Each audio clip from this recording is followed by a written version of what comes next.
This is the Daily Roundup here on the EAC Cambodia channel. A very good evening to you. I'm Andrew Barnes-Roberts. Making headlines tonight. Government dismisses claims that China hacked Cambodia's Mekong data, saying the information is publicly available. With more rain on the way, Henan launches a mass rescue of flood victims. And the Tokyo 2020 Summer Games kick off a full year later than scheduled. The royal government has dismissed US claims that China hacked Mekong data from the Ministry of Foreign Affairs back in 2018. Government spokesperson Mr. Paisipan told EAC News that the claims make little sense, with the information in question publicly available. He says the allegations have no impact on Cambodia's relations with either Washington or Beijing, saying that Cambodia remains everyone's friend. The claims are contained in a now unsealed court document filed by the US Department of Justice. According to that document, Chinese hackers stole data about the Mekong shortly before high-level discussions about the river back in 2018. The Chinese embassy in Phnom Penh has dismissed the claims, which also make little sense to government spokesman Mr. Paisipan, who spoke to EAC News on Friday morning. The data relate to Mekong River is a public data. You could access to, it is open.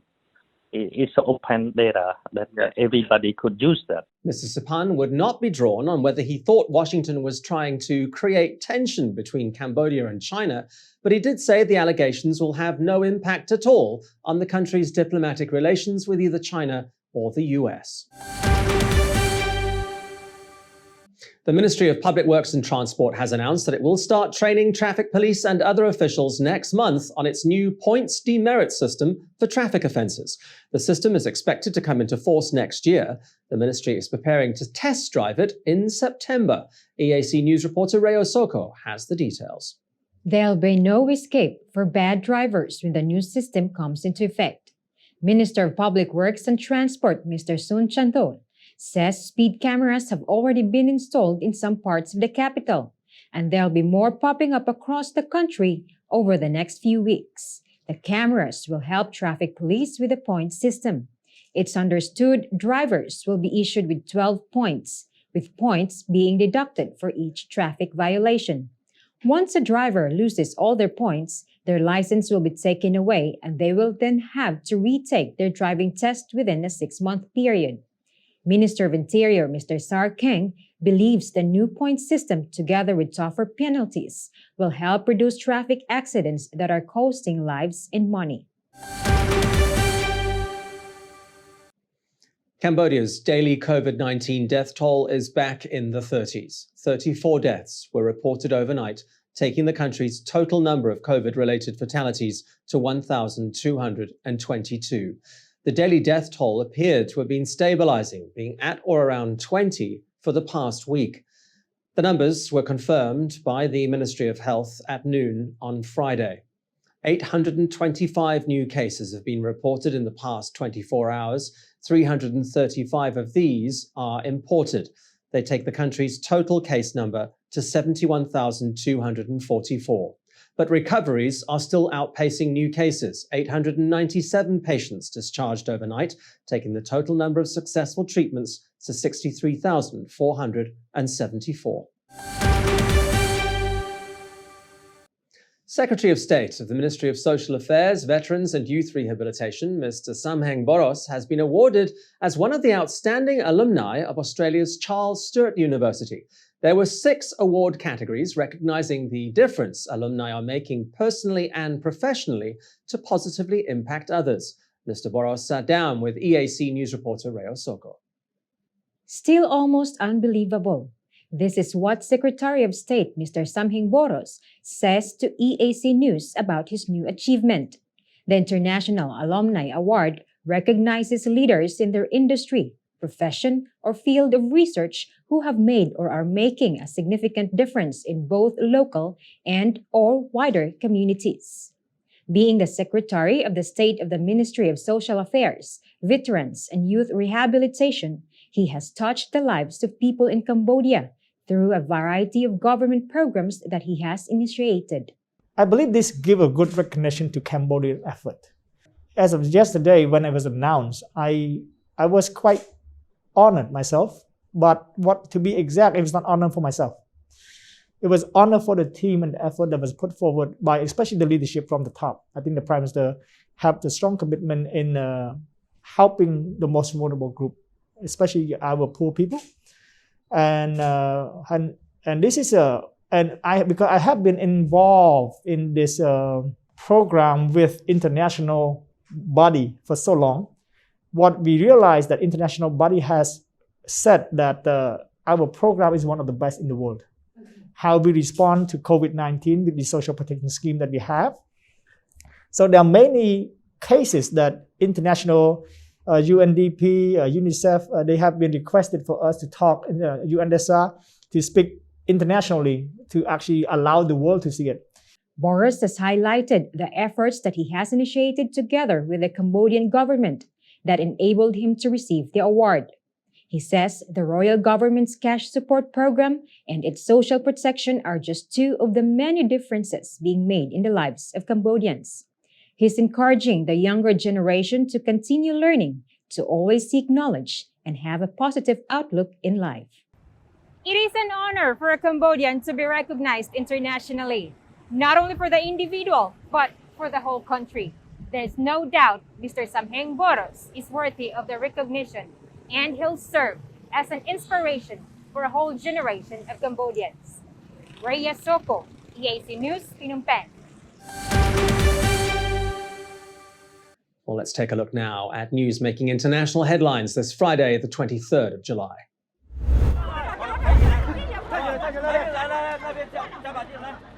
Floodwaters in China show little sign of receding, with drone footage revealing the extent of the disaster. Floodwaters are still at least waist high, with entire streets submerged. Groups of people are using construction machinery to navigate through the streets and rescue those who have been left stranded. Almost a week of record rainfall triggered the floods, which have claimed the lives of at least 33 people and forced the evacuations of tens of thousands of others. To make matters worse, more rain is on the way. The Provincial Weather Bureau has raised the storm alert to red, the highest it has ever been in Henan. While the human toll has been devastating, economic losses are expected to run into hundreds of millions of dollars. In Turkey, terrifying footage showing a house collapsing and being swept away in floods in the northeastern Black Sea province of Havi. Local media say it's a miracle no one was injured. But across the region, at least one person is missing and more than 200 people have been evacuated. Floods are common along Turkey's Black Sea coastline at this time of year. Last week, at least 6 people were killed in flooding in the coastal province of Rijeka.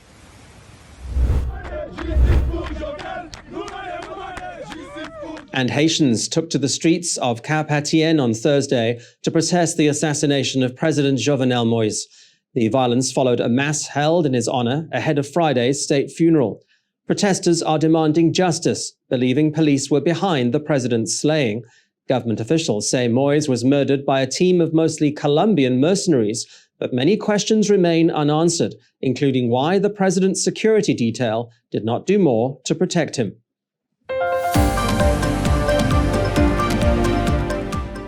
Tokyo 2020 Olympic Games finally underway. All the details with Alessio Mizzoni after the break.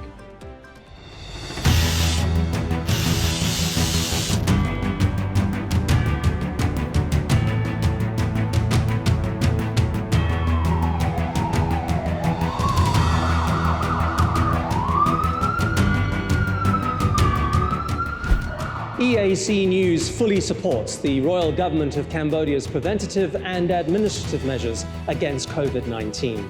But we need you to play your part in helping bring the 20 February community transmission event to an end. Wash your hands regularly, sanitize wherever possible. Keep an eye on your body temperature. Use the Stop COVID QR code and maintain a safe social distance. But above all, please, please, please, wear a mask. Only together can we beat COVID-19.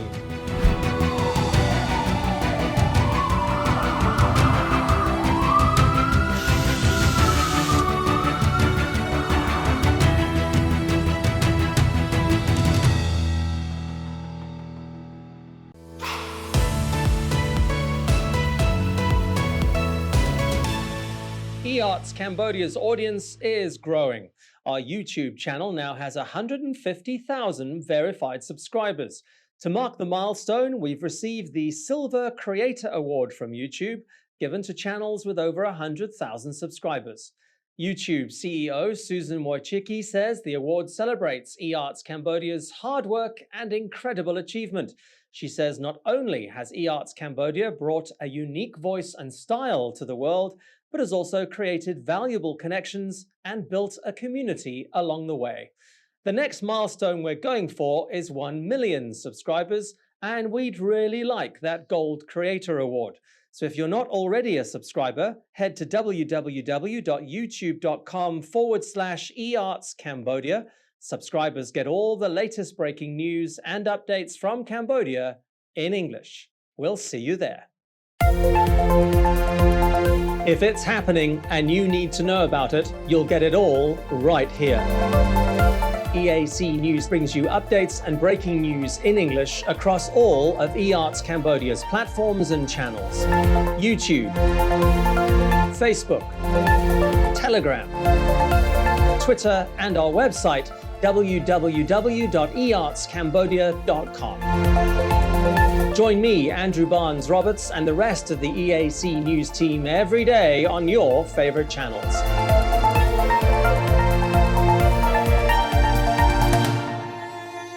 EAC News, Cambodia made clear.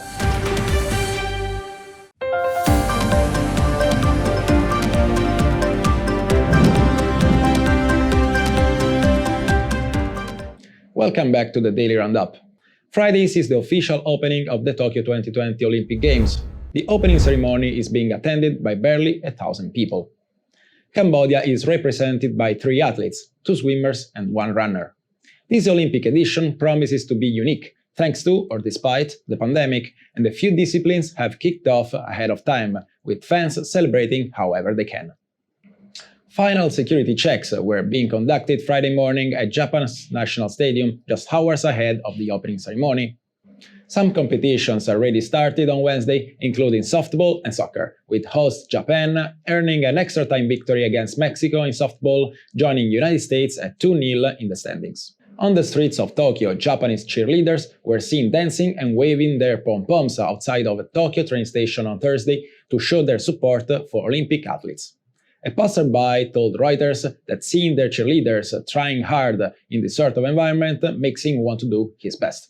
And maybe this is also what Olympic Games are really all about. You might soon be able to play a video game based on your favorite series on Netflix. The world's biggest streaming service is diving into video games, with growth in its movie and TV streaming service starting to slow thanks to increased competition and less COVID-19 restrictions. Netflix has dominated the world of entertainment for a decade now, with 209 million global subscribers. But growth is slowing. Worldwide, Netflix added 1.5 million new subscribers in the second trimester of 2021, beating their own forecast of 1.2 million. But over the same period, it lost 400,000 subscribers in the US and Canada. Now the California-based company is ready to dive into the video game universe. CEO Reed Hastings says the move has been in the pipeline for years, and this seems to be a good time to start. He says video games have properties like films that you can own, such as the intellectual property, and you can have long franchises. Netflix says it is in the very early stages of expanding its video game content, starting with mobile games. The good news is that this will be a no extra charge for subscribers, at least for now. Stay with us now for tomorrow's weather.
And finally, a local soccer game in Bolivia was interrupted this week by the most unwelcome of guests. A dust devil rolled its way across the playing field just as the teams were lining up, and the whole incident was caught on camera.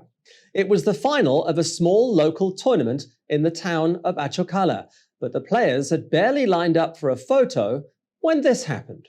One player briefly lost his tracksuit top, but there were no injuries, and as soon as the dust devil had rolled away, it was time to get back to that pre-match pic.